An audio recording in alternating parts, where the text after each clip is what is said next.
سنو، ابھی ایک صاحب نے مجھ سے سوال کیا، آج ہی حضرت کچھ لوگ کہہ رہے ہیں قائد ملت کے دورے سے ہوا کیا؟ میں نے کہا تیرے نظام آباد میں رہنے سے کیا ہوا؟ تیرے پیدا ہونے سے کیا ہو گیا؟ مجھے یہ بتا۔ ابے قائد ملت کی بات کرتا ہے، پورے ہندوستان کے پیروں کو اٹھا کر دے، میرے مرشد میں نہ جھوٹی کرامتوں کا تصور ہے، میرے مرشد زادے کے اندر نہ جھوٹی کرامتوں کا تصور ہے، میرے مرشد زادے کے اندر نہ الحمدللہ صلح کلیت کی طرف بڑھنے کی عادت ہے، نہ رافضیت کی رعایت ہے، نہ شیعت کی طرف ہاتھ بڑھانے کی بات ہے، اور نہ ایسی سیاست اور پولیٹکس ہے جس میں اتحاد ملت کا قوم پیغام دیا جاتا ہو۔ میرے مرشد زادہ تو یہی کہتا ہے، انہیں چالا انہیں مارا، میں رکھا غیر سے کام، للہ الحمد میں دنیا سے مسلمان گیا۔ اور سن، قائد ملت کی بات کرتا ہے تو سن لے، تیرے ہاتھوں پر کتنے لوگوں نے کلمہ پڑھا؟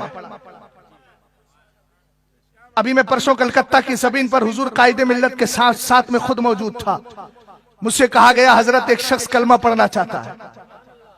یہ میں نے صرف 2 دوروں کے اندر 4-5 پروگراموں میں بھی دیکھا، زیادہ نہیں رہا میں، چونکہ جامعۃ الرضا کا استاد ہوں، اگر پروگرام ہی کروں گا تو رفیق بھائی کہیں گے پڑھاتے کیا ہے۔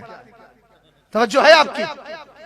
سمجھ گئے آپ؟ اب اس وقت اس لیے آ گیا ہوں کہ آن لائن مدرسے میں امتحان چل رہا ہے، میری کوئی ضرورت ہی نہیں، تو میں نے کہا لاؤ آپ کی ضرورت پوری کر دی جائے۔ محبت سے بولیے نا سبحان اللہ۔ توجہ ہے؟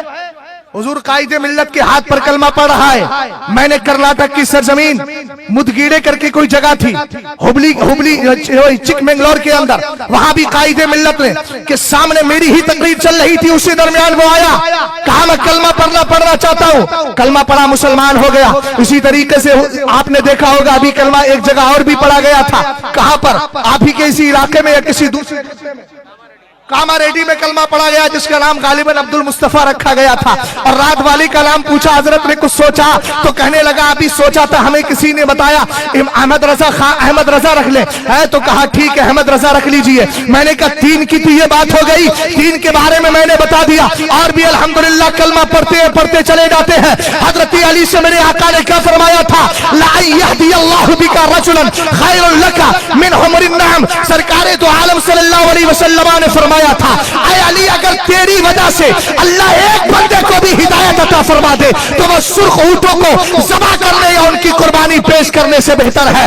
میں نے کہا حضرت قائد ملت ایک نہیں کئی ساروں کو کلمہ پڑھاتے ہیں، اب ایک دورے سے کیا مطلب ہے؟ کیا تیری نظر میں یہی دورہ ہے جو تبلیغی جماعت کر رہی ہے؟ تیری نظر میں وہی دورہ ہے جو مسلک اعلیٰ حضرت کے مبلغ نہ ہونے والے مبلغ کر رہے ہیں؟ اب سچا دورہ تو یہ ہے کہ حضرت قائد ملت نے سرکار خواجہ غریب نواز کی روش پر چل کر لوگوں کو کلمہ پڑھا کے مسلمان بنایا ہے، اور یہ بتایا ہے، یاد رکھو آج بھی الحمدللہ اسلام کے ایسے غلام موجود ہیں جہاں ضرورت پڑتی ہے مسلکی اعلیٰ حضرت کا پیغام لے کر چلے جاتے۔ اور کس چیز کا نام ہے کام؟ اس کے علاوہ کوئی دوسرا کام اگر ہو تو مجھے بتا دیجئے۔ کیا پیر کا اور مرشد کے آنے کا کام یہ ہوتا ہے کہ وہ آ کر کے گلیوں میں جھاڑو لگائے؟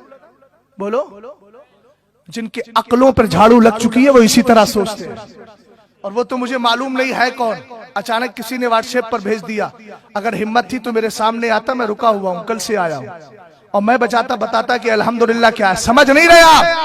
اعلیٰ حضرت امام اہل سنت کے اس بیٹے نے لوگوں کو مرید کر کے مسلکی اعلیٰ حضرت سے جوڑ کر ہمارے ایمان عقیدے کی حفاظت کر دی ہے، اس سے بڑا کام اور کیا؟